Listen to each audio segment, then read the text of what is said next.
Бұл құралдар жарықпен жұмыс істейді. Олар күнделікті өмірде қолданылады.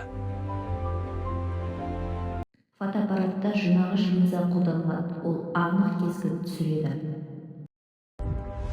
Телефон камерасында да жинағыш линза бар. Ол жарықты жинап, сурет жасайды. Көзілдірікте әртүрлі линзалар қолданылады. Олар көруді жақсартады. Жақыннан көргіштік шашыратқыш линзамен түзетіледі. Ол кескінді дұрыс етеді. Алыстан көргіштік жинағыш линзамен түзетіледі. Ол жарықты дұрыс бағыттайды. Микроскоп пен телескопта жинағыш линзалар қолданылады. Олар затты үлкейтіп көрсетеді.